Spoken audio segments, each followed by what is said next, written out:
justiciable ki nga xam ne aussi juriste la xam na donc ëttukaayu atte ni ñuy doxee yaakaar naa ne képp koo xam haute cour de justice ni ñu ko tëggee décision bu mu rendre kenn mënatu ko contester maanaam loolu suñ si bëgg a ñëwaat il faut que ñu réformer donc fonctionnement haute cour de justice indi si ay joyanti mais à l'heure actuelle ñëpp a xam ne les décisions rendues par la haute cour de justice ne peut pas faire l'objet de recours kooku war na ko xam ñaareel bi li nga xam ne nii par rapport ak li ñuy toppee Ismaïla Madior Fall sont des faits présumés de corruption portant sur l'attribution de marchés publics am koo xam ne ni daf ne woon daf ko ger te ñoom ñaar ñëpp ñu téye woon leen moom ñu assigné ko en résidence ba mettre ko sous bracelet électronique tey nag mën nañu wax ne mooy première autorité bi nga xam ne wala premier ministre bi nga xam ne mi ngi jàkkaarloog haute cour de justice. donc ci régime Macky Sall donc ci régime Macky Sall. ndax ñañ ca jàppoon ñu bari ku ci mel ni Mansour Faye ku ci mel ni ñeneen ak ñeneen yaakaar naa ne loolu aussi moom war na si sawar ñu atte ko parce que boobu léegi atte guñu ko. léegi nag comme indi nañ ko devant la haute cour de justice par le truchement de ses avocats xëy na li nga xam doon nañ ko reprocher par rapport ak au fait avocats yi nag bu boobaa danañ mën a def seen liggéey. donc jéem a def de telle sorte que. danañ indi ay firnde yu leer yoo xam li ñuy tuumal seen client amut kële ka tuumal aussi war na indi ay firnde yu leer yoo xam ne nii la mu ko doon geree am na maanaam li si des daal comme ñi ngi si ëttukaayu atte boobu kenn ku si nekk da ngay indi sa ay preuve yoo xam ne nii li nga xam ne nii moom la lay reprocher donc amul pour nga mën a mucc si loolu mais procédure bi foofu ñu koy attee foofu la war a nekk wala waaw mais ancien ministre la c'est normal xam nga haute cour de justice du atte ki nga xam ne président de la république ak ñi nga xam mooy ministre yi ñooñu rek la mën a atte mais amul ñeneen ñoo xam ne mën na leen yóbbu haute cour de justice donc biñ koy topp ministre la guerre bi ñu wax ci fonction ministérielle la ko fekkoon donc c'est tout à fait normal ñu donc consulter haute cour de justice su ko defee ñu mën ko déglu foofu bi nga xam ne procédure bi jeexaloon nañ ko léegi nag devant cette haute cour nag li ci des mooy lépp loo xam ne ni tey muy ay firnde yu leer yoo xam ne li ñu koy toppee amul moo war a mën a indi ay preuve am pour mu mën a mucc ci procès boobu. d'accord voilà. d'accord monsieur Kane ñoo ko déggandoo kon li nga xamante ne ñu ngi koy toppee Ismaïla Madior Fall nekkoon ministre de la justice kon ci jamonoy Macky Sall bu fekkee ni àtte nañ ko tëj ko kon dina nekk lu nga xamante ne mën nañ ne guléet la. ginnaaw bi ñu gisee ku ci mel ni par exemple ñu ci bari ci ñoom nga xamante ne daal dinañ leen defal ay non-lieu ak it ñeneen ak ñeneen ñi nga xamante ne peut-être processus bi jotul yegg ñu may leen liberté ak yeneen ak yeneen donc tey ndax am nga yaakaar bosu Ismaïla Madior bi nekk exception ak tey jii bu fekkee ne dafa nekk comme yeneen yi maanaam ñu fexe ba def contestation yoo xamante ne duñu ko mën a teggi ndax moom ay avocat am ñu ngi wax ni loolee moom nee na amul déjà koppar yi lim bi mu toll ñu ne amut ndax nee na 50 millions la woon ci suñuy koppar te kooku doon ko geree jëlu ko dafa àndaat ak xaalis bi dem ndax loolu mën nañ ci xaarandi tey jii mu génn ci mbirum corruption bi nga xamante ne moom la ñu koy jiiñ. À 3 niveaux. Le premier niveau qui est le niveau qui me rassure et qui est le bon niveau mooy tey xam nañ ne mën nañ fexe ba kumba am ndey kumba amul ndey dootul amati ñoom ministre la ñu woon le fait que ñu nekk ministre dañu am benn privilège et seen privilège bu tax na lu ñu mënti def daanaka loolu mën a tee àtte et je pense que tey jii c'est très heureux et c'est la preuve aussi irréfutable de l'utilité de l'Assemblée nationale au moins cette fois-ci posé nañ des actes dem nañ jusqu'au bout am na koo xam ne dinañ ko mën a juger professeur moo ma gën a dégg droit gën ma xam droit man mën naa lire droit mais ñoom ni ñu koy déggee ñoom ñi nga xam ne seen métier la man mën ma ko dégg noonu mais wax na waxu problème mu àq ak yelleef moi je pense que dans ce procès là ñëpp nañ sàmm seen àq ak seen yelleef mais peut-être que dina am benn problème bu nekk ci ginnaaw muy un vrai problème de droit ce vrai problème de droit mooy yow dañ lay jiiñ da ngay taxaw ak say juge ak say procureur yëpp kële day ñëw ak ay avocat am ngeen layoo à la fin ñu génnee verdict boobu mooy lu jugement bi génne ñun si loolu la ñuy jàppante tey si la ñuy jàpp de manière définitive peut-être nag manière définitive boobu moom la gis comme problème or képp kuñ daan def jugement soo tu n'es pas satisfait du jugement rendu war nañ la mën a may possibilité nga def appel possibilité bu amul et je pense que ça c'est un problème d'arsenal juridique Et au fur et à mesure qu'on avancera, les gens vont y réfléchir et vont apporter des corrections idoines. Mais tey li ci am solo rek mooy. Madior Fall moo dugal boppam kenn dugalu ko.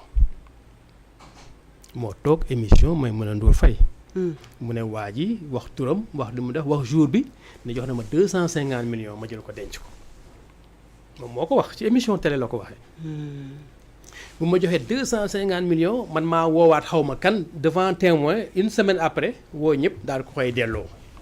c'est un ministre de la République qui parlait man en tant que ministre de la République am ma xam am gët mat li ma doon toog sama chaise yow monsieur Diouf est-ce que fañ nga maa fekk sama chaise bi ma toog jox ma 250 000 di ma ger soo ma fekkee sama chaise bi ma toog ma mat li ma doon nga jox ma 250 000 di ma ger foofu laay woowee ñi ma war a woo ñu jël la yóbbu la du ma jël 250 000 yóbbu ko sama kër une semaine après ma indiwaat ko naan devanté ma dama la ko war a delloo Ismaïla Madior Fall moo dugalagum boppam. mais laissons le jugement se dérouler correctement et normalement. et le fait que mu wax ne delloowaat na ko loolu mënu ko ci génnee. bon peut-être da nga maa dégluwul man su ma nekkee ministre nit ñëw toog di ma ger est-ce que dama koy bàyyi mu jug dem ñibbi. déedéet normalement. man su ma nekkee ministre ñu toog di ma ger jox ma 250 millions est-ce que 250 millions dama ko jël dem tëj ko sama kër ba mu neex ma ñëw indiwaat ko. c'est le fait rek le reste nag man du ma juge monsieur Diouf du juge monsieur Sagna du juge du ñu ay juge mais si lu mu wax rek man laa sukkandiku ko muy benn. ñaar ma ne normalement war nañu respecter ak xam ak yelleefam ñett il se pose un problème de droit donc le droit là doit évoluer de manière positive pour permettre képp ku ñuy juger nga mën a am voie de recours. et troisièmement li ma ci gën a neex mooy l'Assemblée nationale dafa am utilité te ñu ngi koy gis mooy ñëpp la ñu mën a juger yow waroo am rek privilège de juridiction ñu ne affaire bi romb na dañ lay bàyyi. ñu ñoo fi toogoon ne benn instant dañoo bëgg li ñuy wax la reddition de compte. et c'est normal képp ku ñu dénk nga doxal. même bu ñu la waxu reddition de compte yow à la fin de ton mandat yow yaa war a ne man dénkoon ngeen ma lii laaj def bilan baa ngi nii c'est le minimum. et je pense que tey jii nii véritablement on essaie de voir et on apprécie le rôle de l'Assemblée nationale qui véritablement joue son rôle. ku war a jaar na nga jaar ku waru jaar bu mu jaar bu mu am parloo bu mu am fii nga bokk wala bokkoo feneen na nekk rek selon la loi. je pense que c'est exactement ce que nous attendons et ce que nous souhaitons képp ku mu mënti doon nag. d'accord ci reddition des comptes boobu yaa ngi koy wax léegi mën nañ na demande sociale la woon ñun ñëpp bëggoon nañu ko ndax yenn yi ñu doon dégg ci gouvernance wu ñi nga xamante ne ñoo di ancien régime bi ndax am nga ci yaakaar ci jamono ji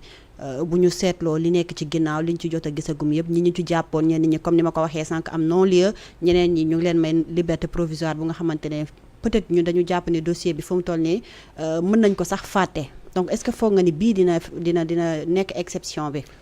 c'est vrai que Ismaïla Madior mën nañ ko boole mais de manière très marginale dans la reddition des comptes nag moom problème ak nit la am ñu koy jéem a ger mu nangu ba noppi daal di bañ mais la reddition des comptes mooy yoo xam ne dañ leen a dénkoon dañ leen a dénkoon li ñëpp moom nañ leen doxal leen ko. ndax ñu fee jàng gënuñu fee muus gënuñu fee rafet mais dañ leen a dénk mais dañ leen a dénk sur la base de ay règles yu ñu war a appliquer yu ñu war a respecter su fekkee respecté nañ ko ñu génn ci loolu pour man am nañu xam nañu ko war nañ leen a tappal ay médailles war nañ leen a féliciter war nañ leen a sanctionner de manière positive. mais bu ñu xoolee ne safaan ba am na aussi je pense que dañ ko war a teg sur la table wax ko ba mu leer nañ indi des preuves bu fekkee ñoom ñoo ko def ñu delloo déjà li ñu moomul. li ñu moomul bu ñu ko jëlee. askan bi moom ko wax ma nañ leen yóbbu kaso de loolu beneen kii la ba cëru keneen la mais nañ jël li nga xam ne nii nit ñëpp ñoo ko mu jël ko delloo ko. mais le président bu muy doog a toog dafa wax ju leer te ne ñëpp a ko moom benn nit du ko aakimoo dañ fexe ba jëlee ko ci nit ñi delloo ko. lépp ñëpp ci waayam ba teg ci sax ay structure naan nit ñi mën nañ leen a boole ñu ci am ay preuves yooyu yëpp waxoon na ko mais mu dem ba ci biir mu ne man dialogue moo ma gënal vérité. or bu ñu nekkee dans un pays normal je pense que la vérité moo waroon jiitu après la justice après baale doogam mais mënoo commencer par baale te xamoo ne ki lu mu def loolu rek man mooy ci sama problème. fekkoon dem nañ vers la vérité ba ñu xam c'est quoi la vérité après ñu teg ko